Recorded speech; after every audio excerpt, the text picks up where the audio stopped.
Welcome everyone to the last session of the 各位， day for 我 the 们是 first 第 day 3 of a 这个 three-day 晚会， conference of CBI's annual conference. This will be a session 我 where we will get the 们的 market's view on what we've heard 2020 today 气候债 and 券 wrapping 倡 up 议这 for 个 the 大会 day. 啊， My name is Justine Leigh-Bell. I'm the Deputy CEO at Climate Bonds Initiative. And I just have to say that today has been absolutely fantastic. We have had very, very rich content discussion on everything centered around transition and what this means, the road ahead. And we've still got so much more in this session and over the next 2 days. So thank you very much for joining us. Before I dive in, I would like to go ahead and cover a few of our housekeeping before we get started.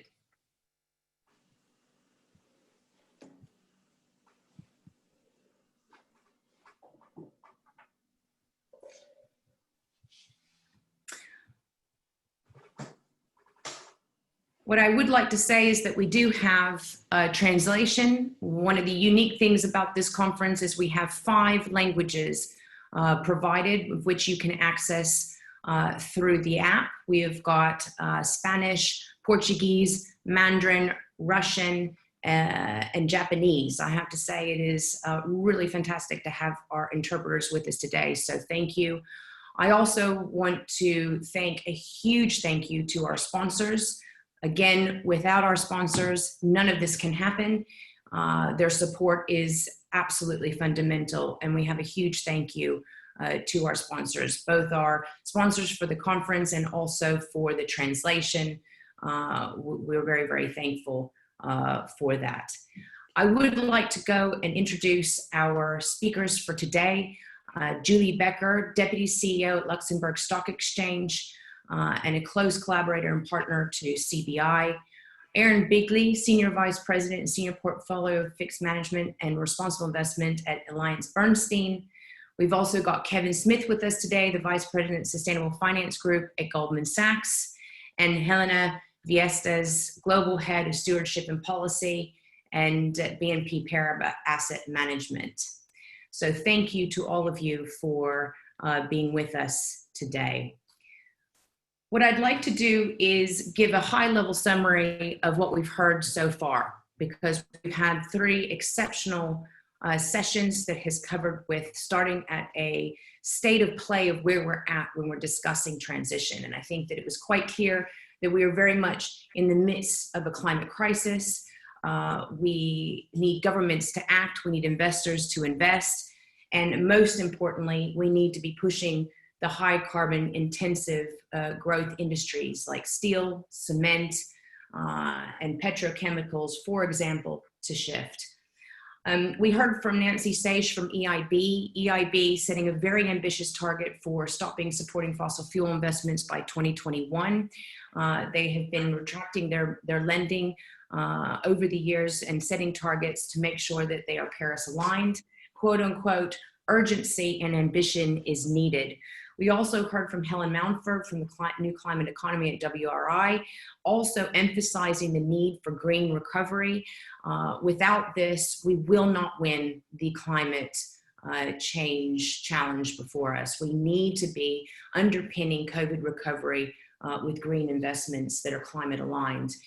Unfortunately, we are not seeing enough action in this space, but it does not underestimate the opportunity before us to be focusing on the way in which we can leverage taxonomy works to help set direction on green recoveries. And we'll talk a little bit more about that today in our session. Also from Mark Bolton and his policy response project that he has been collaborating with PRI, investors expect the policy response will be delayed and disorderly is really the headline coming out of his discussion. But most importantly, what will be driving the transition? We'll definitely be seeing cheaper renewable energy rollout. We will be continuing to see pressure from investors, increasing extreme weather events, of course, and also civil society unrest, which is something that has gained traction with over the years. Of course, we also are waiting in anticipation around the US leadership and the results of that. That is a turning point for the global economy on climate, on where we end up with that. But most importantly, the tilting of the portfolios towards green options has big opportunities for investors, something that Mark was emphasizing quite a bit.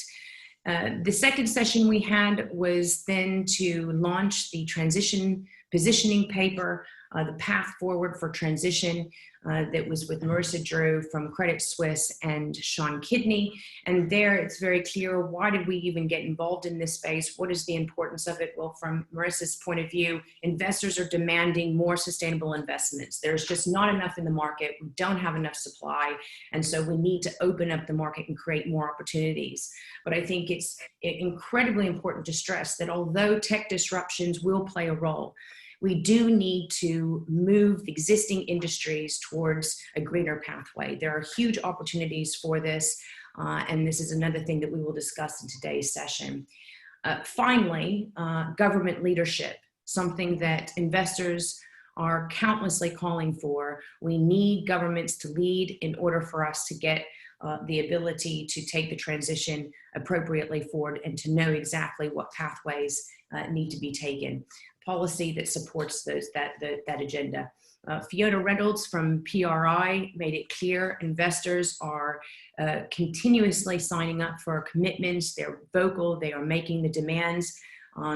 We need to have policymakers provide the ability for them to invest and for the market to move. We heard from Martin Spolt from the EU Commission, the exceptional work that has been taken in the sustainable finance agenda for the EU, most notably with the taxonomy work, and his emphasis very much on disclosure, reporting, and being able to set the appropriate benchmarks to set direction in the market.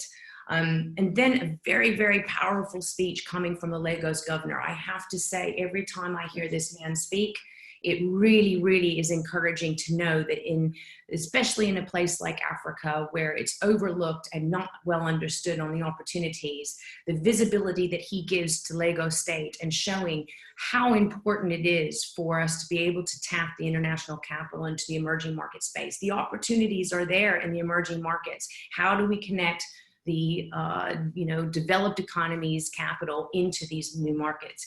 And there was a lot of discussion around that, and that leadership was quite powerful.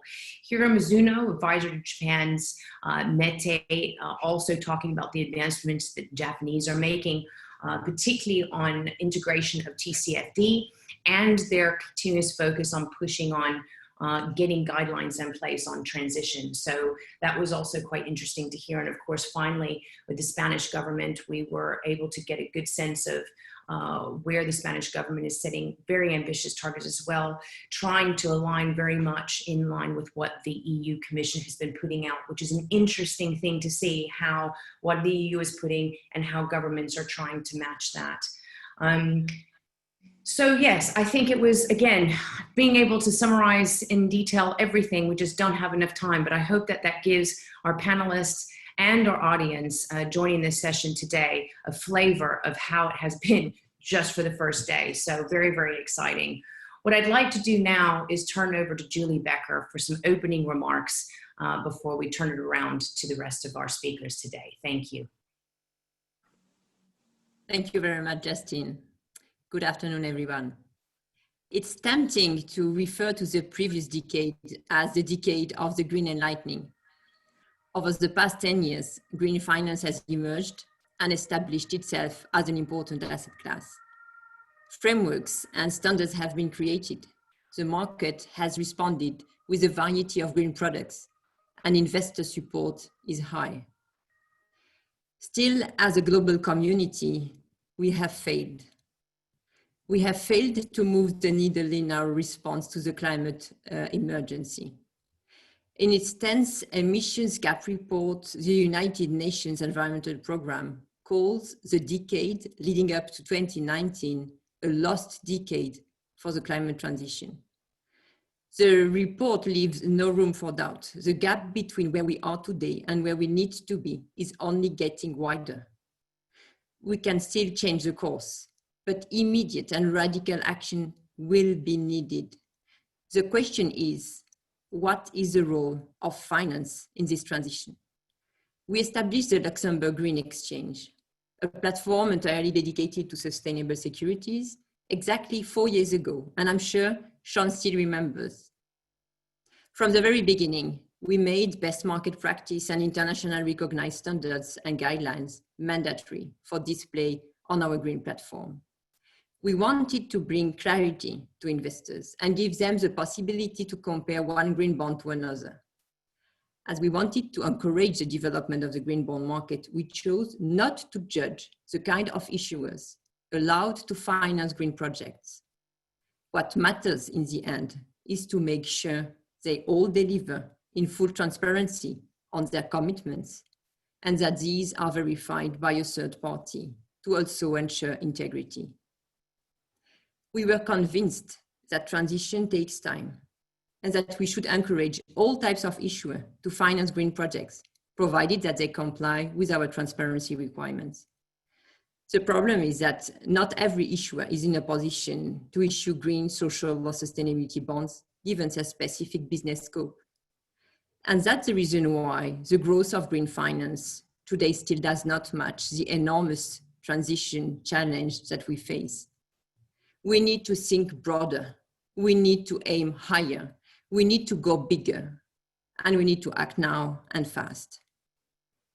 If we are to curb climate change, we now need to find ways to finance not only isolated green projects, but also to take into consideration the overall sustainable strategy of an issuer. Transition bonds would allow industries that are excluded from traditional green finance to have access to sources of financing for their transition efforts. We should not forget that an industry that moves from dark brown to light brown can have a higher environmental impact than a sector that goes from light green to dark green. If we exclude major industries from transition financing, it will be extremely difficult to turn the trend around. Transition bonds are not green bonds and should not be seen as such. Green bonds should remain in place. Transition bonds complement green bonds and represent an opportunity for brown industries to improve their models, reduce their emissions, and contribute to the necessary transition into a low carbon economy. They also provide the international investment community with more investment options. With full transparency around the different types of bonds, investors would know what they buy and understand the difference. And transition activities should anyway disappear over time. I am not saying that any industry and any company should be able to tap capital markets claiming that the funds raised are for some kind of climate change goals. Transition bonds need to be accompanied by clearly defined science-based targets and ambitious KPI with clear timelines, both short-term, mid-term, and long-term. And that's, by the way, precisely what the recently released EU taxonomy foresees. Transition is embedded in the EU climate change mitigation and climate change adaptation taxonomy to encourage all actors to transition their economic activities, target, and reach results progressively. As market participants, we need to establish clear standards and definitions and facilitate access to meaningful data, because data will be crucial to make transition bonds credible as an asset class and gain investor trust. The effects of climate change have become increasingly obvious and are felt across the world. Time is running out. Climate change needs to be addressed now. Transition at the end is a question of engagement. Transition means that you really want to change and adapt your overall business strategy. It is not about endorsing existing activities only. As financial professionals, it's our responsibility, our duty to make sure that transition finance is inclusive, that companies that really want to become more sustainable and take concrete and significant actions to reduce their carbon footprint have a seat at the table. As stock exchanges and guardians of financial and non-financial transparency, we need to make sure issuers of transition bonds maintain the highest level of integrity and that they deliver on their commitments. That would make the next 10 years a true transition decade and not another lost match. Thank you. Thank you, Julie. Fantastic opening remarks. Thank you very much for setting the scene for us. And I have to say kudos to you on the green exchange, because honestly, you should be proud.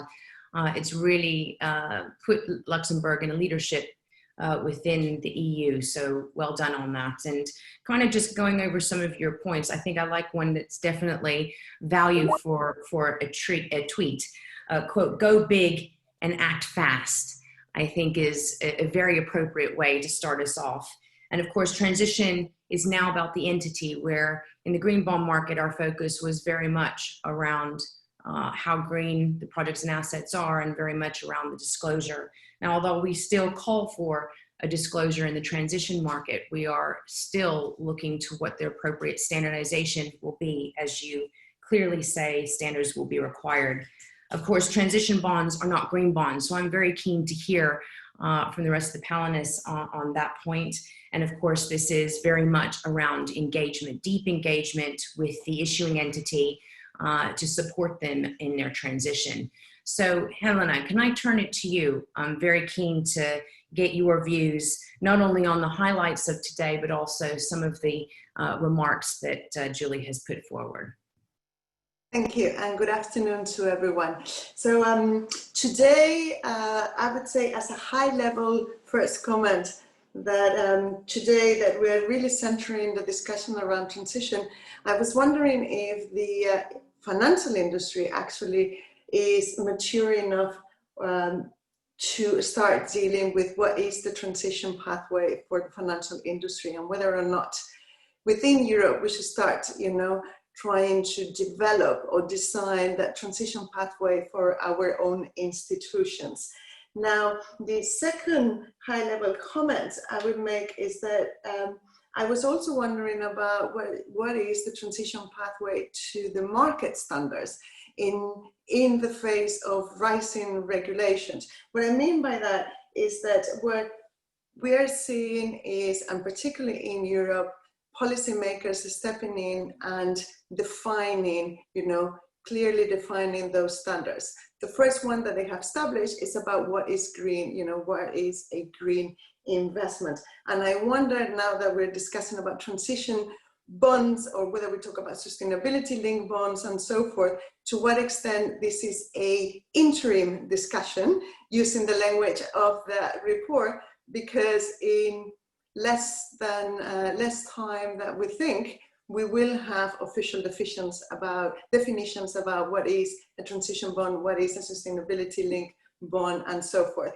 So it's just something to put on the table to cheer the discussion. Now, the reason also why I am highlighting this point is because, as much as I really enjoyed the 5 categories of the activities that they were described in the report, and I thought that's so interesting, particularly the distinction between the pathway to net zero activities to those that do not have, and the mentioning of the interim activities. I think that is such a valid contribution to the debate.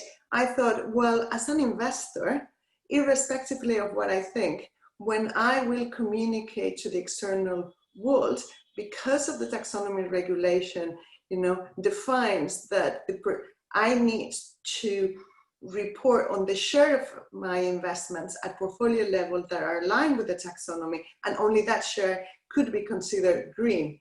But it also requires me to break it down by the share that is actually invested in transitioning activities. So to my end, and particularly this is very much valid to retail investors, but to all my clients, my investments in transitioning activities are being defined by the taxonomy. Therefore, I come to a very, logic conclusion that it is on my interest that the taxonomy enlarges, its scope to include as many transitioning activities as possible. I think that there are some really interesting question marks to pose ourselves. What should be the role of the interim? Where should we place the interim activities? Yeah, and looking at the interim activities, I think that the biggest challenge is what is that sunset date that the report mentions, because as an investor, I need to know what the sunset date is, but I also need to know the lifespan of that investment just simply to know to what extent it's a profitable investment or not. So while I see it, the inclusion in a corporate assessment and a potential label a corporate entity, I question to what extent it can be included at an activity level. I also, as opening remarks, and I think I will leave it here to let the others, and then we can continue going on. I also wonder how the whole discussion around stranded and even interim activities should not happen at the same time as the discussion around a potential brown taxonomy, yeah? And how those should be married and how should we interpret them, yeah? I definitely think that the word in stranded is much better than probably the word brown. So over back to you, Justine. Thank you, Helena. Excellent reaction. And to another investor, Erin, keen to hear how you are thinking of what Helena has said. Well, Sure. I think I lost the last part of your words, but in any event. Sorry, cut out. So yes, I think just more in the sense as another investor, how are you seeing this as, after hearing what Helena has been saying? Yeah, sure. I think I would agree with her wholeheartedly that the more we can expand the scope of the EU taxonomy to include the transition bonds, the more there will be take up within portfolios that are under that remit. Just from our perspective as a large global asset manager of institutional high net worth and retail investors, we have, as part of our business, a portfolios with purpose suite of strategies. It's probably 12 of our 600 or so billion. And we've specifically within those portfolios have some sustainable portfolios. And as I think about those portfolios, which I work pretty closely with, we've long been thinking about transition. And so, for example, we specifically did not use restrictions on high emission sectors so as to be able to open up and finance the transition. We thought that was an important component of putting together our guidelines. Things like power generators like Enel, which has been mentioned throughout the document released today. But I think the definition of transition is not standardized. And so we have to do our due diligence on every single deal, and any frameworks that can be put in place around transition deals will be helpful. It'll be helpful to us to create standardization and streamline. It doesn't mean we're going to get away as an active manager from our due diligence. We still are going to have to understand every company, but frameworks and labeling are great. We've seen it in the green market. It will be fantastic in the transition market.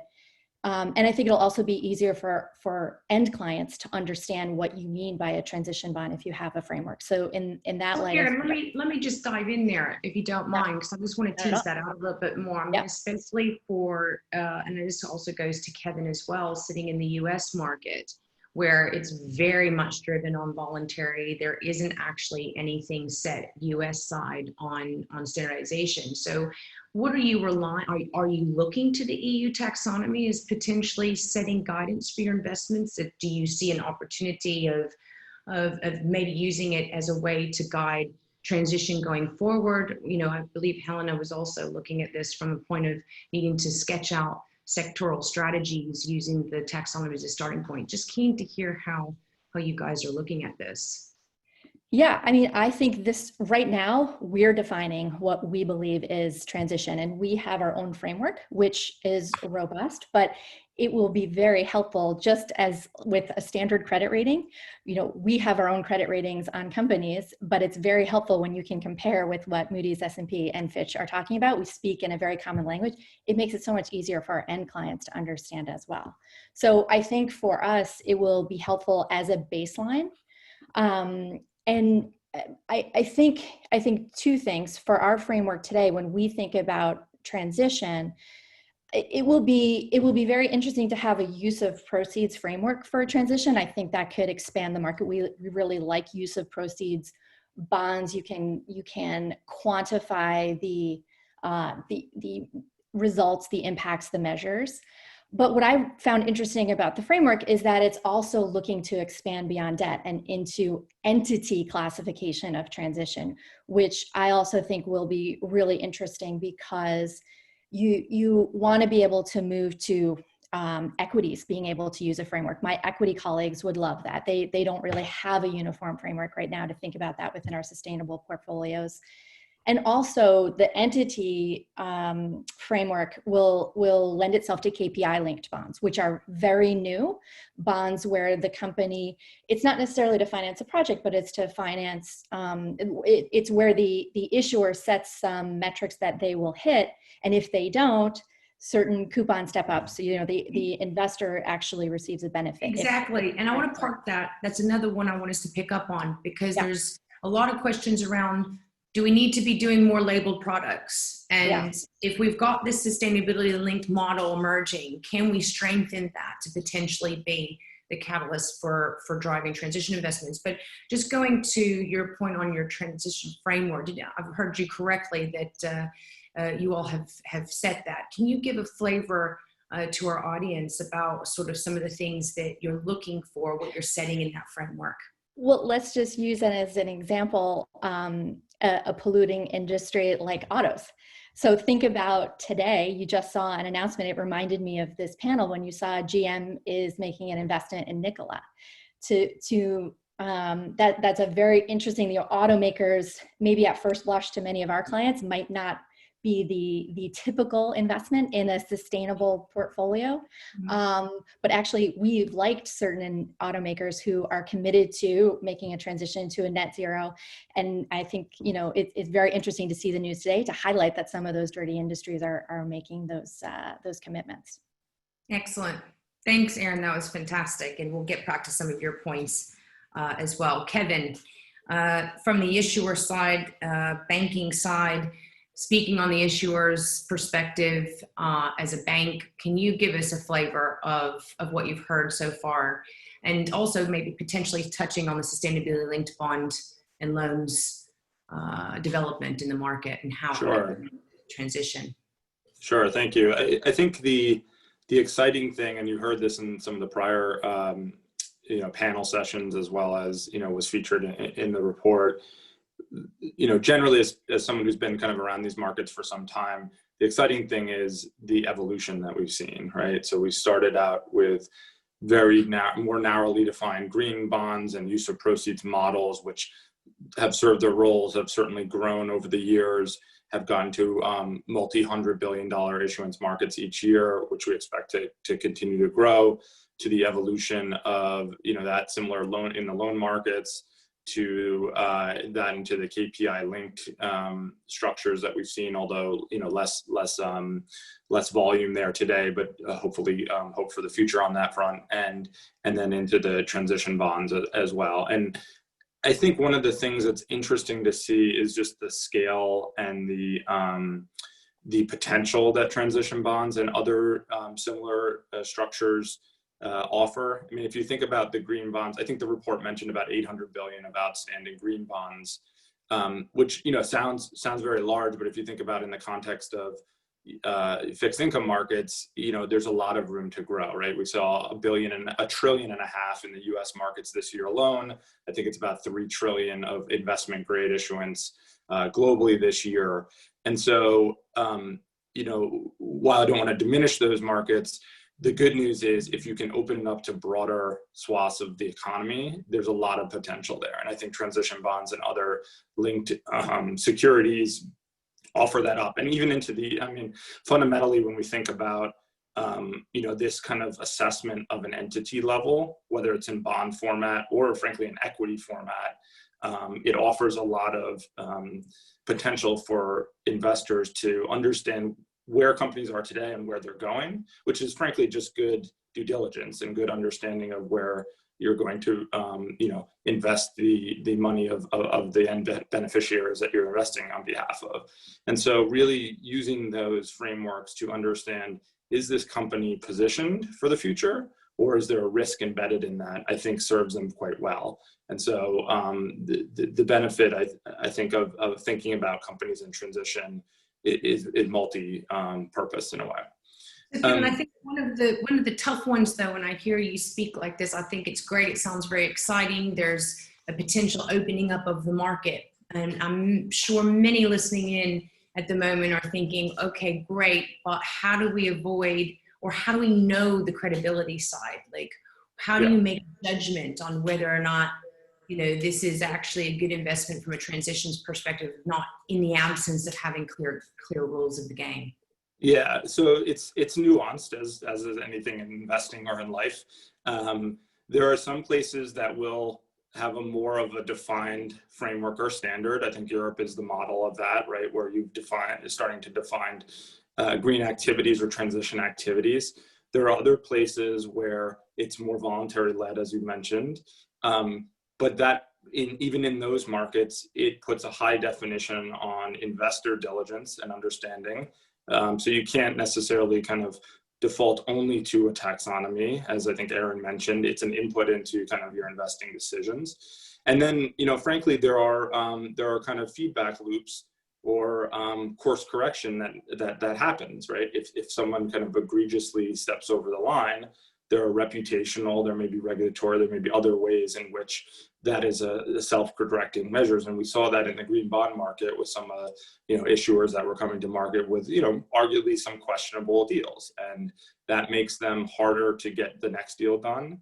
That also has a direct impact on their cost of capital, which ultimately is what drives a lot of the issuing decisions, is how can you get the most effective cost of capital for what your intended projects or financing needs are. And I think over time you'll see a much more direct link into cost of capital relative to the understanding of a company's ability to be adaptive to the future needs. And climate transition is a great kind of example of that. Where are you seeing your greatest demand in your client base in terms of industries? So it's varied. I mean, use of proceeds structures are similar to where they have been for a few years: utilities, real estate, financial institutions, for sure. We have seen more discussion on transition bonds and transition topics in some of those, some of the industries that have the potential to transition. I think Erin mentioned autos, which is a good example of that. Airlines, we have a fair amount of discussions with. There are a number of food and agriculture companies as well that to some degree has probably not, not been as much of a focus as probably should be in the amount of impact that it can have for the climate area. And so those are the types of industries that we are seeing be interested in this. Now, I think there's always a little bit of a hesitancy as to first mover advantage, and because there is, until you get the benefit of clearer views on cost of capital and supply demand dynamics. We are seeing that pretty consistently in the green bond markets.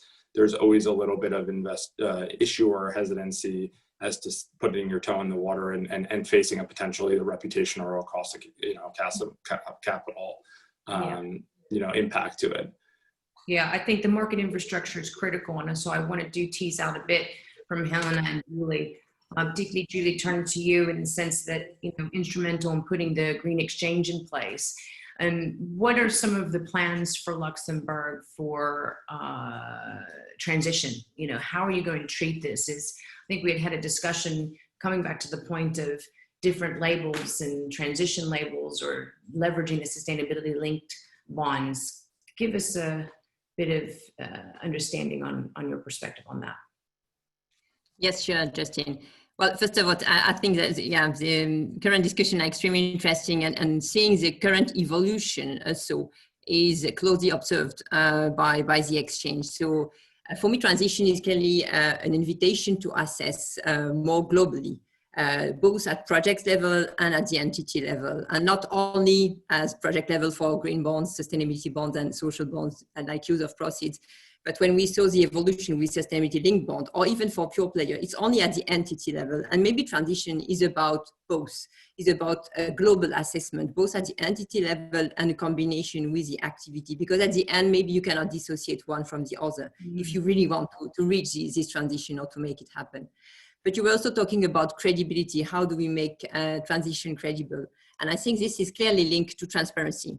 Transparency is built on data. So the access to structured, meaningful, complete, and comparable data will be clearly essential to make sustainable finance products credible and successful. And in this context, I'm extremely pleased and proud to share that at LGX, because you are also asking of where we are and what we're going to release soon.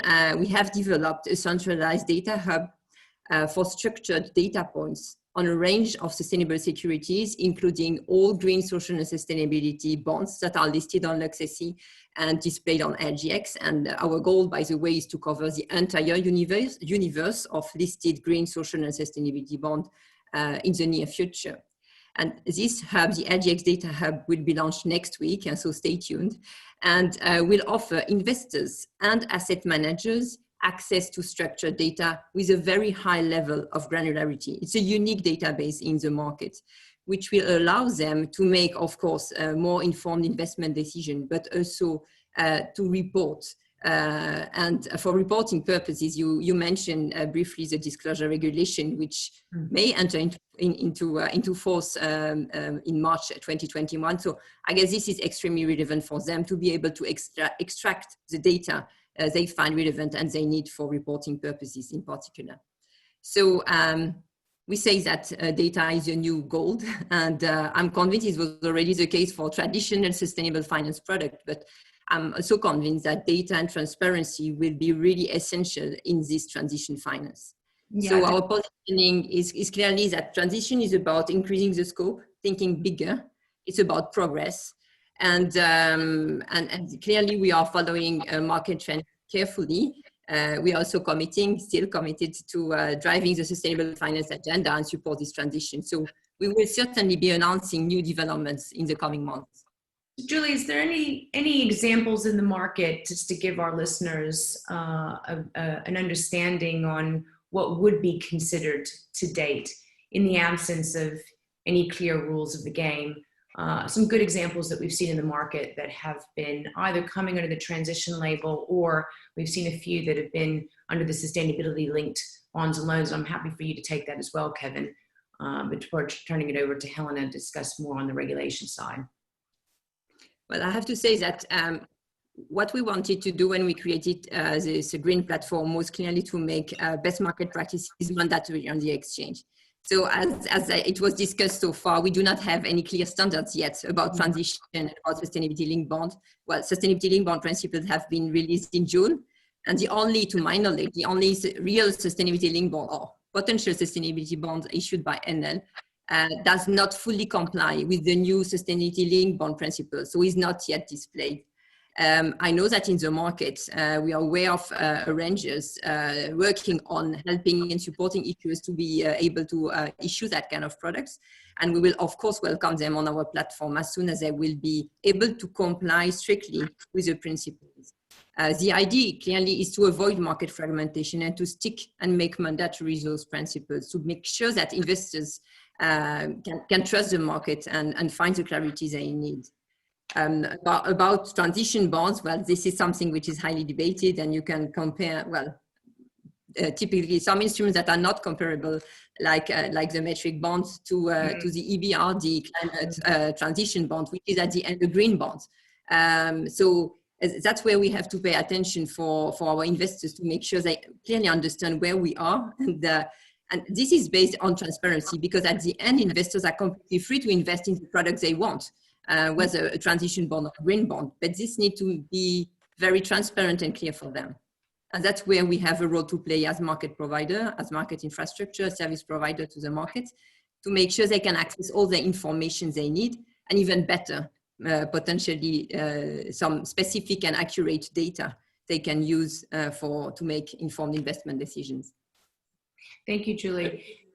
Yeah, Kevin, I might just add, Justine, if that's all right. I think that's an important point. I mean, all of these products are, tools in the toolkit of a corporate or a treasury team.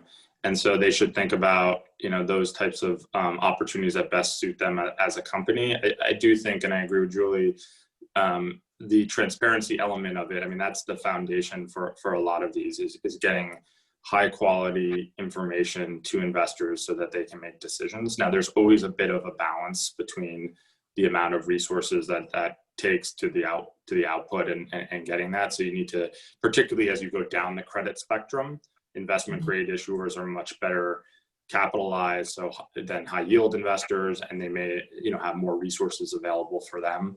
But I do think that's an important point, is getting the high level of information out there so that investors can do their job well and kind of understand the position of the company, where it's going, and that effectively has a direct result into the cost of capital for an issuer.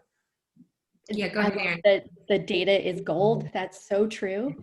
And another tweet, data's gold. but I would say it's for the investors to make our decisions, but then to continue to report to our investors, because as it's been brought up today, reporting is key, and our end investors want to understand what are the impacts that they're having, what are the metrics that they can use to evaluate their investments beyond just the return.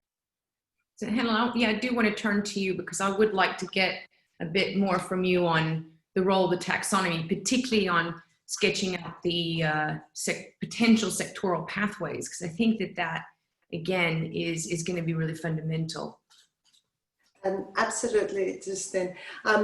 In fact, the taxonomy, I think one of the first contributions of the taxonomy was precisely to wake up, to wake the industry up to the fact that the taxation is no longer about incremental, steps. It is about radical change. What the science is telling us is that if we want to have a chance to meet a 1.5 degree target, and if we want to be carbon neutral by 2050, we need to at least halve emissions by 2030. And that means, that has some clear consequences. The first one, and this is not me saying it, this is the scientists saying, we don't need any more investments on new fossil fuel power generation, and there are some activities that are going to phase out. I think your report, by highlighting and making the difference between the interim and the stranded assets,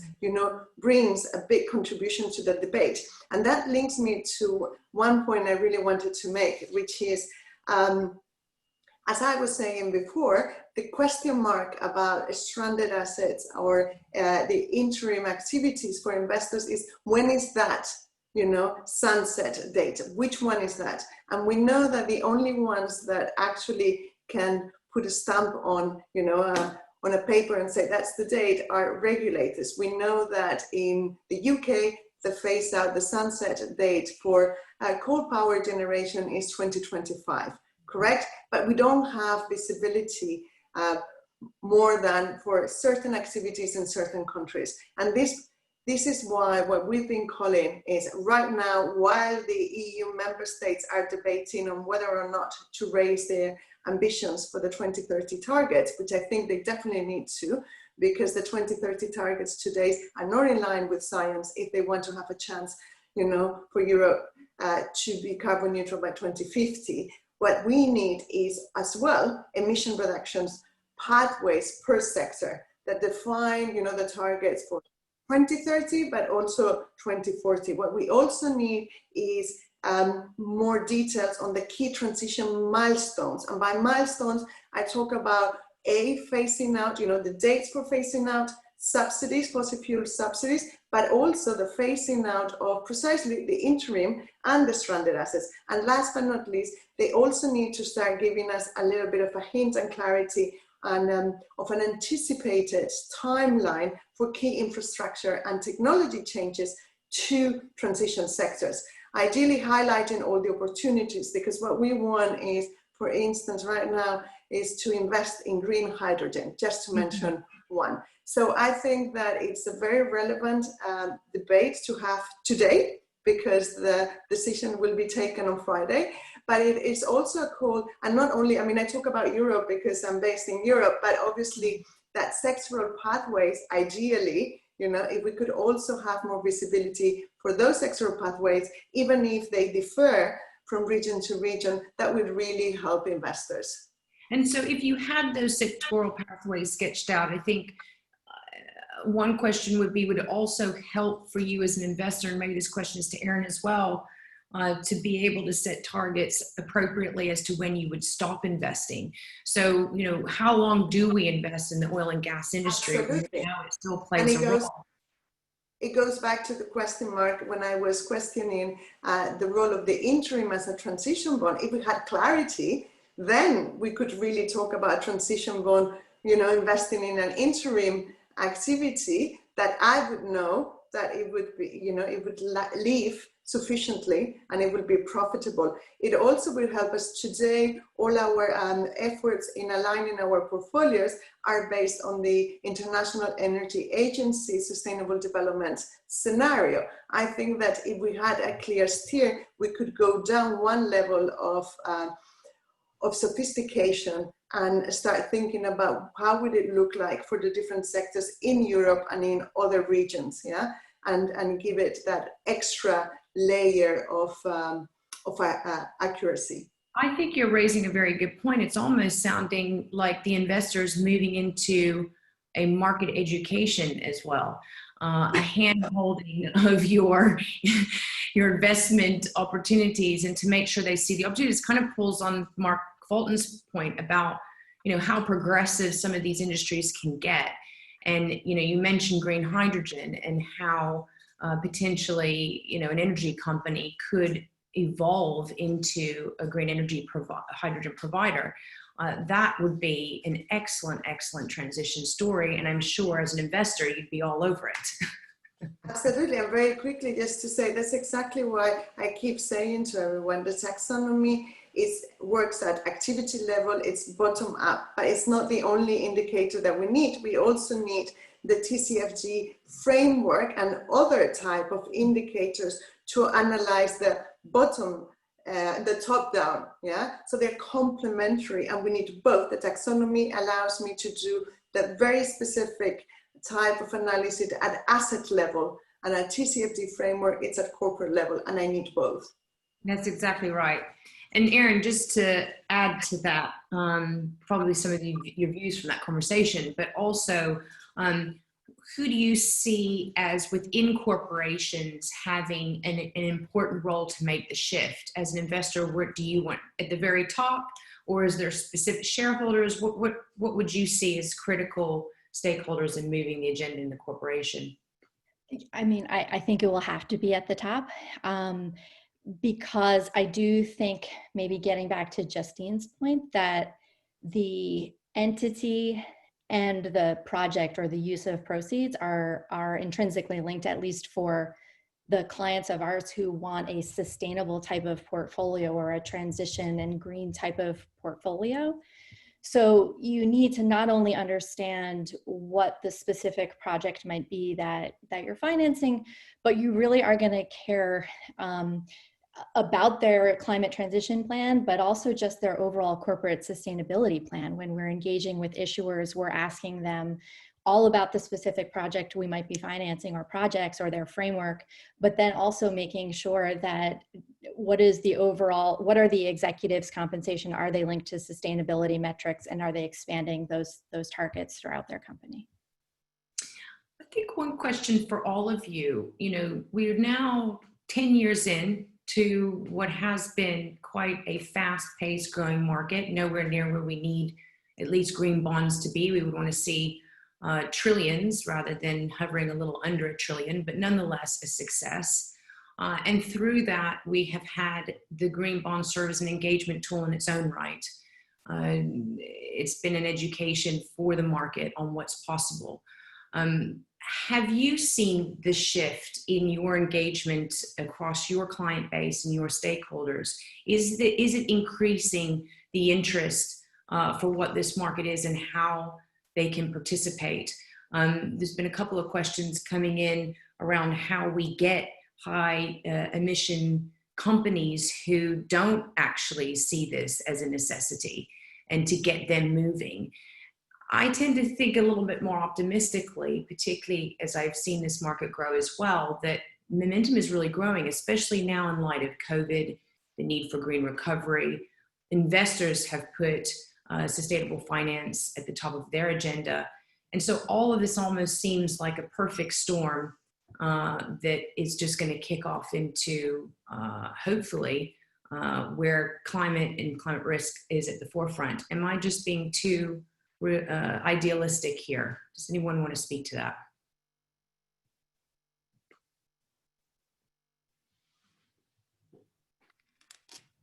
Maybe I can start with the increased interest in the sustainable finance market and how to contribute what they can do, and that's precisely where transition can also play a role, especially for issuers that cannot, because of their business scope, contribute so far via green, social, or sustainability bonds.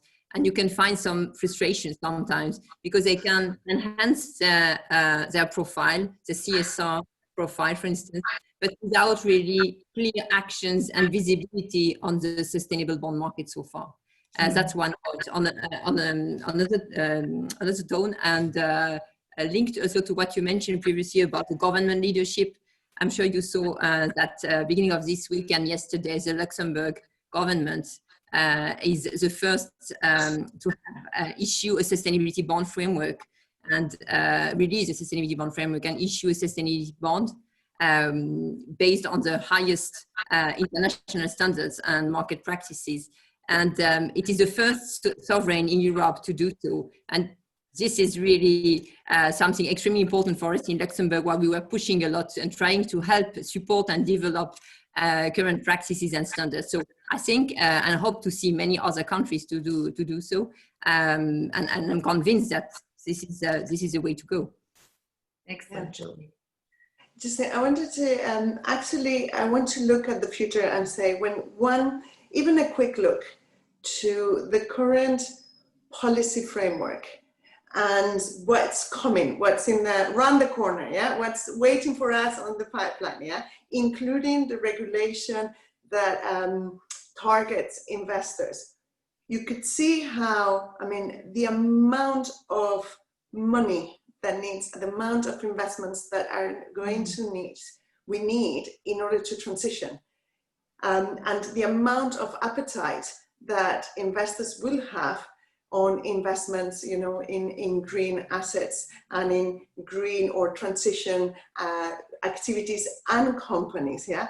And I think that the taxonomy, it's a perfect tool for this. And what I'm trying to get to is that, yes, the equity market is important, but where we're going to see is the relevance of the lending side, particularly any type of use of proceeds or any lending product that you can ring fence, whether we talk about bonds or whether you talk about loans and the different types, because companies are going to have to meet the new targets set up by the new policy frameworks, by the EU ETS, and so forth. And as investors, we're going to have to show how we're contributing at firm level, but also portfolio level, how we are contributing to the transition.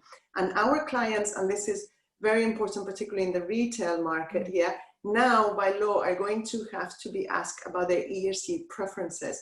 And they will have a say, and this is the beauty of the new action plan that the EU has put in place, which is that it allows finally the average citizen to decide whether or not they want to contribute to finance, the transition. And it is, it's not only about expressing their preferences, but also through the new labels such as the eco label. Very good points, Helena. Yeah, I think there's definitely been the path at which we are going is regulation is playing an increasing role. We're definitely seeing this in the EU. Globally, we're seeing more emphasis from the investor base, particularly on sustainable investments, ever so more so in light of the COVID impact and the shock of COVID. So I guess what we're trying to say to businesses and those that are maybe not responding to this market just yet, they better hurry up and respond because their access to new sources of capital or their existing capital may be jeopardized, especially if from the investor side you start to set your targets, and it will be the responsibility of Kevin to make sure his client base is feeling that pressure. to definitely make sure that that is being heard, but it's definitely a challenge. I think one of the things. Hey, Justine, just to add to that, the other side of that coin is if you get on the front edge of it, you can potentially realize a better cost of capital or a better economic evaluation for your company. And so, you know, that's a big driver. As is with anything in life, there's kind of incentives that are either carrot or stick. And so, you know, you can kind of play that opportunity to the best of your ability, both to try to limit the stick and kind of go towards more of the carrot, which would have an economic benefit for your company or your government or your entity, regardless of where you are. So sorry, I just want to add that piece in. I think that's an excellent point. In close to closing of this session, it's a very good one to end on. Early bird gets the worm. Erin, I don't know if there's anything you'd like to finish us off with. Well, it's funny. I was thinking about carrot and stick too. As a mom of 2 young girls this weekend, I was carrot and sticking a lot. It's you can go that if you bite your sister, I'll take your Peppa Pig away, or if you sit still, I'll give you ice cream. And well, it's been one of the critiques of say at the entity level, a KPI bond, right? Is that you maybe penalize the company if they don't meet their target, whereas maybe we should be thinking differently about some of those entity level bonds and giving them lower coupons if they hit. That's what you get with the use of proceeds type of bond, is you get the diversified client. There's a lot of carrot there. It would be great to see some of that carrot or the ice cream get to the entity level bonds and perhaps some of those KPI linked bonds. Investors aren't going to want lower coupons, so a coupon step down may not work, but perhaps that's where incentives from a third party like a government or multilateral could help to fill in some benefits and make it a 3-part as opposed to a 2-part. So anyway, just some ideas. Good point, Erin. A few minutes left. Julie, closing remarks, and then I'll turn it to Helena. Any last minute? On mute. Sorry, Julie. Don't mean to throw you off. Maybe transition finance, maybe a new way of thinking sustainable finance, and being aware that maybe we can expand the scope, not by financing more on the same label, but by using more the differentiated label. So it's also maybe a question, as the Chief Sustainability Officer of BNP Paribas said, and I like it very much, that at the end it requires a transition in mindset. But I'm sure Helena will share. I definitely agree with that comment and that statement.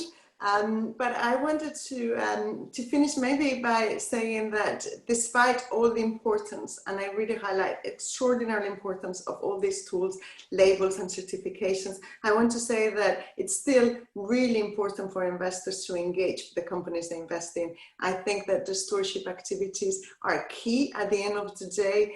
It is the investor who needs to really engage and decide whether or not the strategy of a company is sound enough, whether or not it fits its investment targets and its investment strategy. So I will end up by saying, you know, no matter how many tools you use, you know, keep on engaging with companies, keep on being an active voter. Excellent. Thank you, Helena. It's been a wonderful discussion. Thank you to all of you for joining and sharing your views. Especially to our audience who listened in this final closing of the day of our first day of our conference. And finally, I'd like to say that do join us this evening. I will be speaking on an event held by the Brazil Central Bank Governor, where we'll be signing an MOU that is to support the central bank on exactly this topic, very much around setting the appropriate frameworks on being able to build a strong, sustainable financial sector in Brazil, where I'll be joined with Mark Carney, Larry Fink, Moody's, and others. So it's an exciting time. So momentum is building. So you can find the details of that in WOVA. For now, have a good afternoon, good evening, wherever you are, and we will see you tomorrow.